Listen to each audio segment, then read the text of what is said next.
You're listening to From Pain to Possibility with Susi Hately. You will hear Susi's best ideas on how to reduce or even eradicate your pain and learn how to listen to your body when it whispers so you don't have to hear it scream.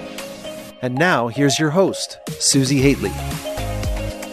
Welcome back to From Pain to Possibility. I so appreciate your being here, to listening to this episode and really being able to dig into what it is to recover and really to heal.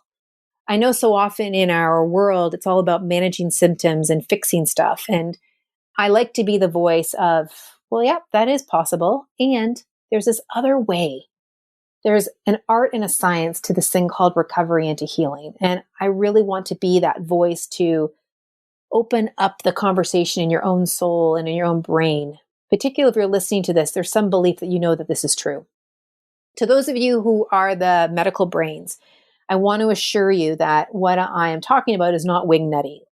I am a scientist in the truest sense.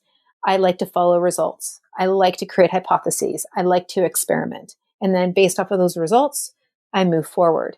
2 of my yoga programs have been studied at a university level, one on cancer recovery, another one on idiopathic pulmonary fibrosis. The reason why I wanted to get my program studied was because I had seen the anecdotal evidence. And I wanted to see that show up in a formalized research process. And lo and behold, both of those programs showed significance. One of the reasons I am so effective with what it is that I do is because it's not just me doing the work. I'm asking my clients to do something very, very important through their process of recovery. I'm teaching my clients how to feel. My clients are super smart. They know how to bring together disparate pieces of information and they know how to come up with solutions. They're very good at holding a lot of data in their head, and they're also highly intuitive, which means that they can perceive something and just say, yes, this is the right answer, no questions asked, boom, go, they go. But they're not good at feeling, as I mentioned. In fact, they suck at feeling.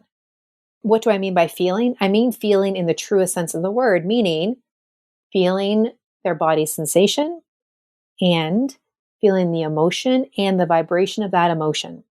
So what do I mean by that? By body sensation, like if you rub your hands together like I'm doing right now, you can feel the rubbing of your hands, feeling your foot touching the floor, feeling the tension that's wherever in your body. And then emotion, think about joy or anger or frazzledness or wired. Where do you feel those emotions in your body and how do you feel that vibration of emotion?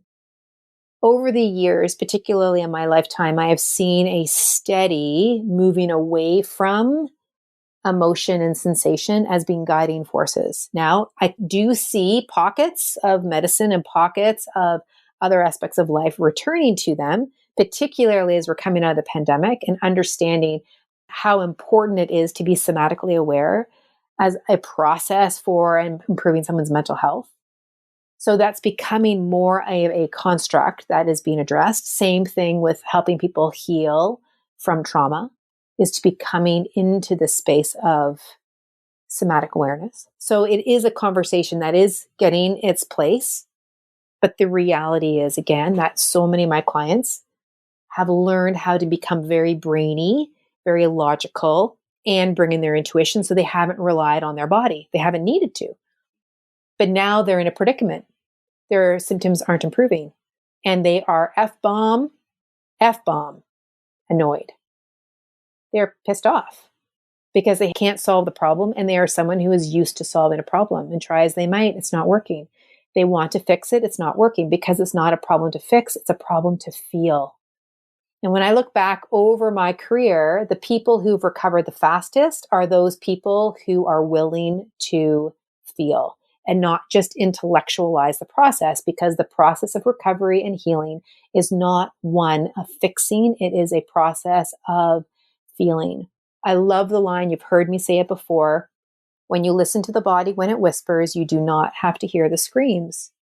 Key words in there are listen, body, whisper, scream. If you aren't feeling, you are not going to connect to any of those words. You are not going to connect to listening. You're not going to connect to body. You're not going to be able to connect to whisper. You're not going to be able to connect to scream. And I will tell you that this can be an entirely frightening prospect for people. You want me to do what? They say. Yep. You need to feel. Symptoms aren't for fixing. They aren't for blowing past. They aren't for pushing aside. You can try, but it won't last for that long. Endure you might, but they'll keep coming back until you're willing to feel. Now, I understand sometimes it can be super frightening, really feel unsafe. So then at that time, then it's not the time to feel. For sure, not the time. But when you get that intuitive hit, when you've deduced by logical assimilation of the information, you'll know that it'll be time to feel. You'll know that that's the missing link for you. My clients range in age from about 45. Some of them are younger, but many of them are about 45 and they crest 65. I've got a number of them who are over 70. Here's what's really interesting is the older the person is, the faster they get better. Say, what? It's been my statement throughout my career is that the older a person is, the faster they get better. And a key reason is because they're willing to feel. They've been through life long enough to know, okay, all this brain work, all my intuition, it's gotten me so far, but now I actually need to slow down enough because quality becomes more important. They're willing to go there. They've seen what works. They've seen what hasn't worked. And they need some help in improving upon that. So when people are willing to come into that space, that's when they make those big gains. It's also what brings to light this whole thing about I've yet to see anyone express their condition in the same way. Bring two people together, same condition, they express it entirely different. So they're going to get a different program. Yes, there are some similarities, but overall, I have yet to see any person or any two people, any three people, any four people get through a concussion in the same way. So we can't just address it based off of symptoms. People will fall through the cracks that way. And we do need to teach them how to feel. We do need to teach them how to connect to the conversation, I like to call it, under the conversation, where that top level conversation are the symptoms. And then there is a deeper conversation, not too deep, not heavy. It's just that there's this other conversation. There's a wisdom of our body. There's a wisdom in the symptoms. There's the inner authority, that inner compass, that inner wisdom that's guiding us, which is letting us know that in fact, these symptoms aren't out to get us. They're not the thing that's trying to knock us back. It's not making us decrepit, but rather it's evolving us. It's asking us to grow. It's asking us to tune into the very best part of ourselves and hone that. And as you connect into that, that's when the real recovery and healing happens. That's why on Friday, before recording this, I received a message, not just from one person, but from two people post-concussion who were exulting in how many hours they worked. And they both said, well, you know what, not that I want to work this many hours, but the fact that I could even do it is amazing. I never, ever imagined that I could finish a hard day at work and not have a migraine and not feel all dizzy and feel crappy and nausea and all that, all the things. And not only that, they recovered the next day and they were back at it. But they did it differently. They didn't get the same program. And they had different results, though both of them had great results. Because I was able to help them tune into themselves. Now, what's important to know about one of those folks is one of those folks was actually told by a physio to suck it up. She had to push through the nausea. She had to push through the pain, to not listen, basically, to her body because her body was lying, because her brain was interpreting the pain, which follows all the pain science that is out there, except it misses out on the fact that there is an intelligence inside of us. And I know that sounds kind of goofy and a little bit hoo-hee and woo-y and all that. But the reality is that when we listen to our body, we don't have to hear the scream. And that helps grow an inner well of safety that is the greatest source of inner control and inner knowing. It's the part of us that has our back. Until somebody feels safe inside, they won't heal fully. So for someone external to them to say, just suck it up, everything is safe, you're fine, just go for it, that doesn't address the inner feelings of not being safe. And yet, when I can teach my client how to feel safe by way of listening to their body when it whispers so they don't have to hear it scream, when I can teach them how to do that, they grow their own well of safety.